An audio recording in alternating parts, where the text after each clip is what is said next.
Hello and welcome to another Marty's Matchbox Makeovers. Today I'm doing this model from 1957. It is the number 36A Austin A50 and it came out in a blue-green or light turquoise body. Has a silver grille, headlights and front bumper and a silver rear bumper. And sometimes they had the rear red tail lights painted. They did come out with windows later on, but this one I believe came out with no window, and therefore that is how I am restoring it. The front tab here has been snapped off. That holds the base onto the body. I'm going to have to try and make a new one. And of course it's painted the wrong colour. Now I did a little bit of research online and I found out that it should be a light blue colour. A greeny blue colour. So I got my paint colour guide out and I was checking out these two colours here in my colour guide. I'm thinking it could have been one of those, and I was thinking if I use some of this light blue with a little bit of white, I could possibly come somewhere close to what it should look like originally. So that was my first plan, and then I thought I might add a couple of drops of green because it's supposed to be a very light turquoise, and see what it looks like. But I was basically guessing and looking at pictures on the internet and not really knowing quite what the true colour should be. Anyway, let's get into it. As usual, I drill out this rivet on the base so I can pull this base off. A little bit stubborn to get off this one. I had to drill it twice. Second time with a slightly larger drill. I use this small flat bladed screwdriver to gently lever the base plate off the model. To my pleasant surprise, inside here I can see the original colour. I now realise that my original estimate of what the colour should be was way off. So I give it a bit of a clean with a wet cotton bud and I realise that now I can see exactly what colour I'm aiming for. I'm going to be replacing these axles with new ones. They've got the crimped ends, so I have no option but to cut them off, and that way I can make some reproduction axles with the crimped ends. I've done it once before and they turned out not too bad. So stick around if you want to see how I do it. There's a close-up of the crimped end, and that's how they came out of the factory. This was an early model and did not have mushrooming on both ends like the later ones did.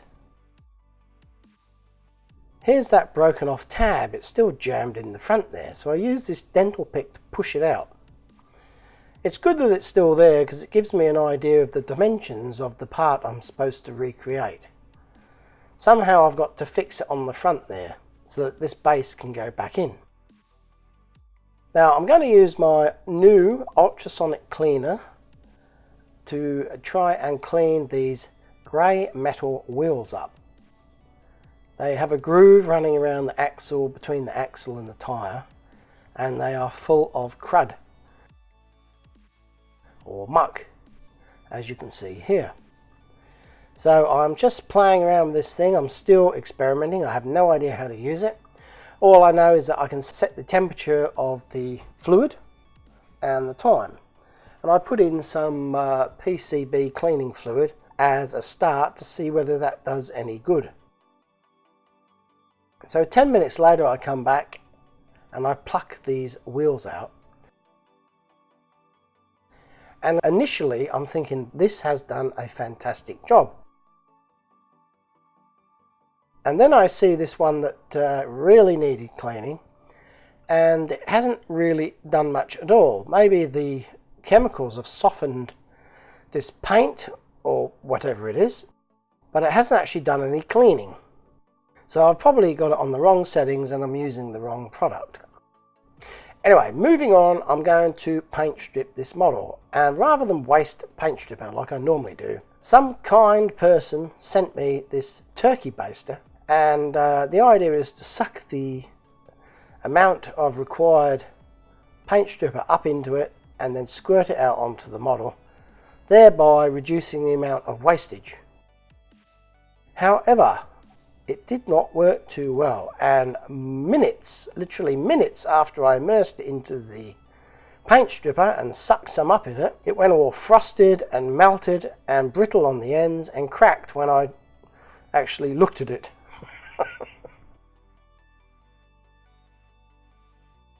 So now I am back to the old school spread it on with a paintbrush routine. But interesting to note that the turkey baster does not work with this product. So maybe I'll go to some citrus stripper or something later on to try and find something that's user friendly. Anyway, whoever had this before me painted it green, black and tan, anything but the real colour, and I'm really struggling to get it off. But before I finish, I reminded myself I better, before I strip it down to the metal, I better make up some matching paint. So I did that then, using those Mr. Hobby paints, and you will see that later on when I respray the model. Now, even after I attacked this with multiple attempts with the paint stripper and the toothbrush scrubbing action, there was still a lot of paint left behind in big thick clumps, or some young boy or girl for that matter had daubed on here with a 6-inch paintbrush to make it look better than the real thing.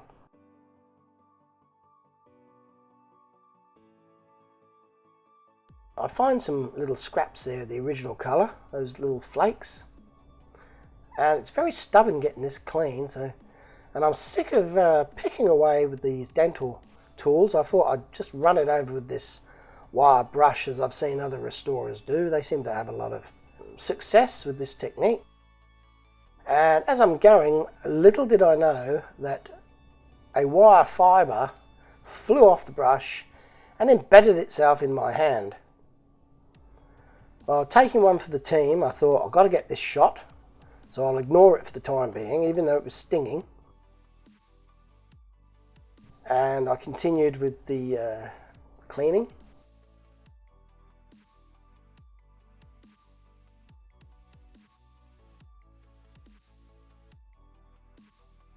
And then finally it was too much. The pain, the agony was so intense, I had to stop and pluck this out. Oof. Even after all that effort, there is still thick, gluggy paint in these parts here where the creases are.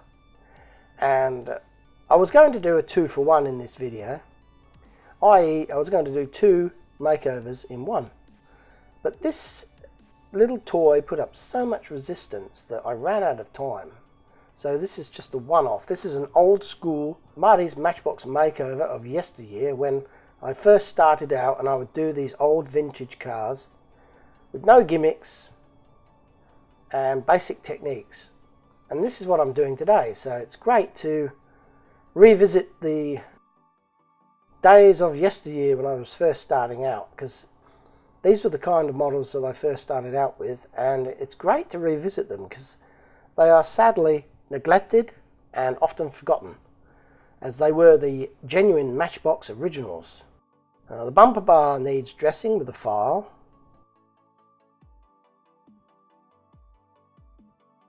I did rub it over with some bronze wool.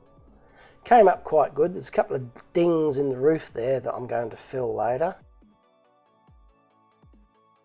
The front end is not too bad. That's a little bit bent, but I straightened that out. And here's the base, and this is the bit that's broken off that I've got to replicate. And this is going to be a first for me. I've also got to try and repair this tow bar. Now, to do this, I'm using a piece of this, the same Matchbox blend of metal that they use. This is a door off of an old taxi that I had. This was in really terrible condition. I had no bits with it whatsoever.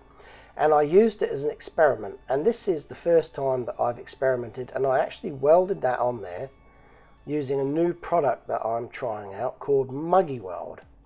And I was so pleased with the results that I thought, full steam ahead, I'm going to do it on the real thing. So to do it, I used this little gas flamethrower and this Muggy Weld pot metal solder, low temperature solder, and you use it in conjunction with this flux that comes with it.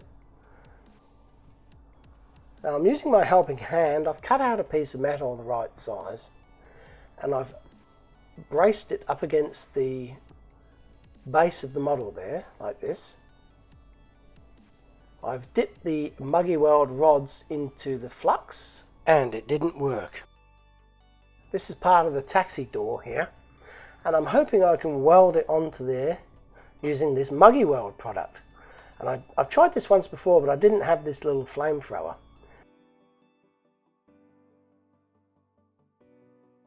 Now don't breathe that in, that's bad for you, that smoke coming off that flux apparently. But you just need a little bit of heat in there, and the muggy weld just melts and you can smear it around like peanut butter. And with the flux it kind of migrates into the cracks. Seems pretty solid and actually makes quite a good bond. And here's the back of it. You can see where the muggy welding rod has creeped through and made like a little fillet there. So it's a really strong weld for such a small component. And I'm actually able to dress it up with this grinding wheel on my Dremel, and it doesn't like break off or show any signs of weakness whatsoever. When I get it roughly to size, I use my file and play around with it. And I keep going until it fits into this little letterbox there at the front. I'm close but not there yet, but rest assured I get there in the end. Now, spurred on by my success, I thought I will use the same technique and make a rear tongue for the tow bar. So I thought I'd pre-drill it first because I didn't want to unduly stress this mend after I fixed it. And then I kind of dropped the ball a little bit and I forgot that I drilled it, and I just concentrated on lining up this piece of metal with the original remnant of the tongue there. And I went straight ahead, didn't even think about the hole I drilled in it. It looks messy now, I'll admit that. It looks real rough and amateurish, but remember this is only the second time I've used this stuff. And here you can see the hole is way off target. But using my Dremel and file and some sandpaper, I actually make it work. And this is my towing tongue, and the pin there is just a small piece of drill. I drilled the hole, I then snapped the drill off and glued it in there, ground it down to make it look nice, and I think it's going to work.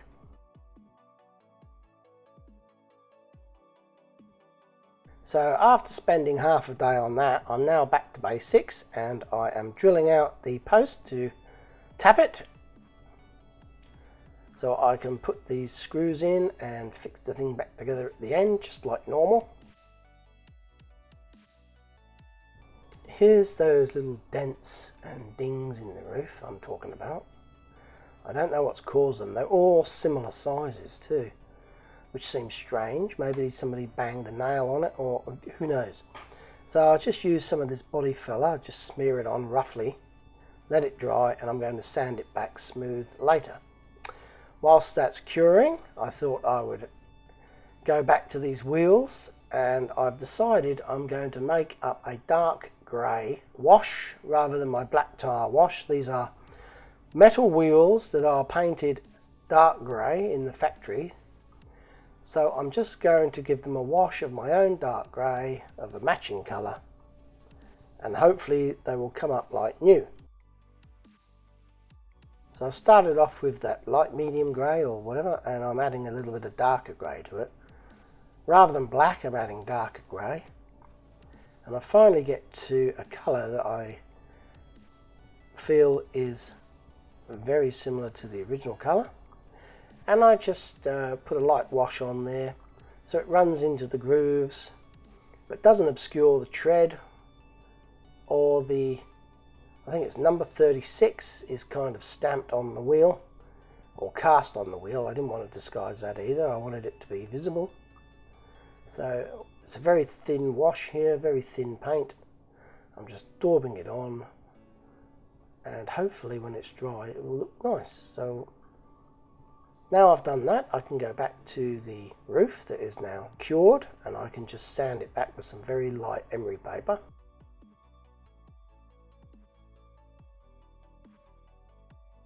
And when this thing's painted, I'm hoping you won't see that there was any little dints in the top of it.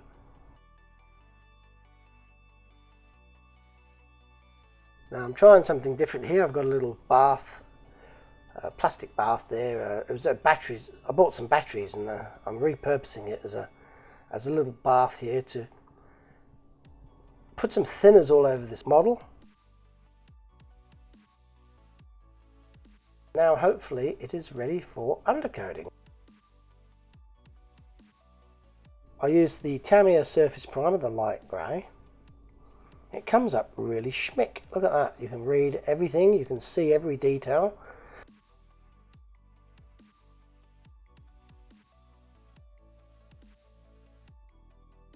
That curved contour there on the doors, you couldn't see that with the original paint scheme that somebody had given it. Here's the front. There's a grille, bumper, headlights, bonnet badge, door handles. There's even some boot hinges there. And again, another bonnet ornament, and maybe that's an outrigger light to show oncoming vehicles that you're in the road. I don't know what that was. This is from the 1950s, 1960s, maybe that's what they had. Now next day it's time to paint. And I come in, why is my compressor on? What's going on here? Surely I didn't leave it on all night. Hang on, no. This hose is coming out of the room. It's going into Kevin's bedroom. What's going on there? Is he doing some spray painting or something? What is this? Kevin!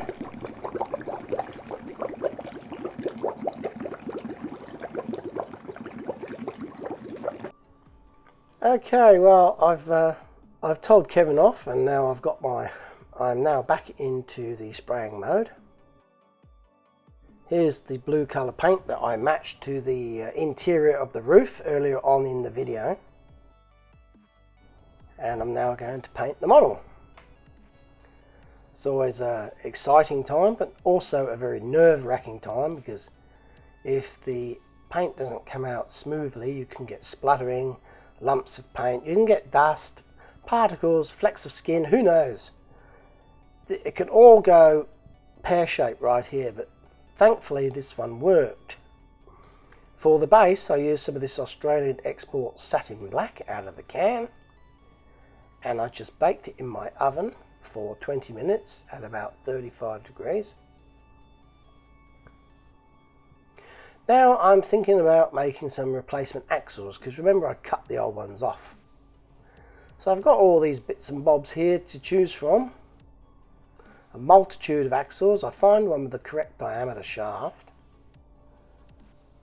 And I'm hoping it's long enough, because I can use that end for the mushroom end. And the other end I can just crush in my vise. I've done it once before. And make that crimped end look as was on the original model.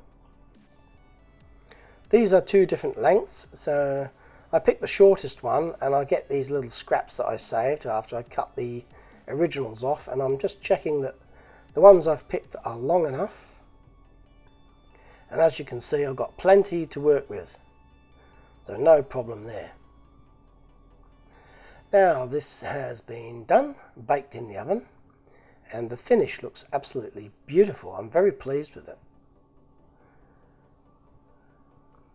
So I'm out to my shed, and today I'm not using my drill press. Instead I'm cutting these axles to a suitable length, and then I'm going to crush the end in my vise to try to replicate those crimped axles of yesteryear. So I'm putting a heck of a lot of pressure on this axle to try and flatten that end out and prevent the wheel from coming off.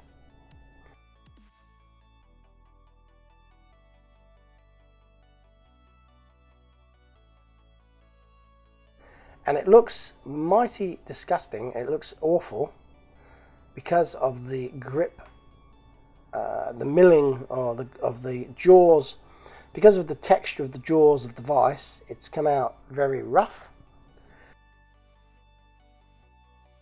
So I give it a whack with a hammer and a punch to try and smooth it out a little bit.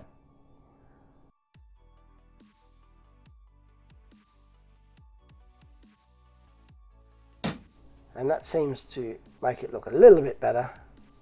But I'm still going to dress it up with my Dremel and try and make it look like the real McCoy. So I'm using my tiny little hobby vise today for this. And as you can see, I've got this flat cutting disc again. It's one of my most popular attachments for the Dremel. I find it so versatile. I can sand and cut and shape with it. So here's my first attempts. I'm still going to dress them up with a file and some emery paper and probably put a little bit of silver paint on there. Now here is the model. I undercoated it. I coated it with some top coat clear varnish and I put it in my little oven to bake it on to make it look ultra gloss, and it came out awful. It looks this dirty brown colour, like it's burnt. So back to the drawing board, I've got to repaint that. Now I am just touching up the axle ends there with that silver ink pen. And because I've been handling this so much, during handling I've noticed that the writing on the base has become highlighted, and I actually quite like that look, and I'm going to leave that, and I might even do that in future because it's kind of unusual, but really it's easy to read and looks pretty cool. Now it's time for me to paint the details on this model. As I said earlier on in the introduction, this had a silver headlights, grille and bumper bars, front and rear. Now I'm going to put it back together. I can't get this screw out, probably because it's glued in with the spray, so I use my pliers just to crack it and then take it out with the Allen key and the hand chuck. Now for the first time you're seeing that homemade tongue in the groove method, and you can also see my homemade tow bar there.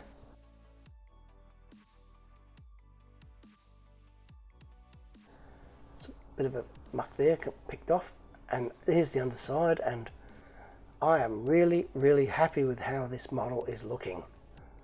It's taken me 2 days, but I think it was worth it. This is what it looked like before I began, if you remember.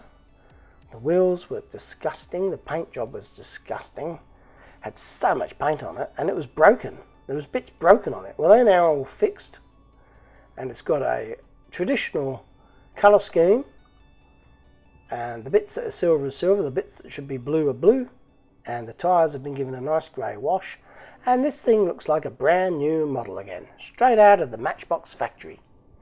I'm happy with that. Here you can see those crimped ends of the axle. Here's a close-up showing the paint job and the homemade tow bar.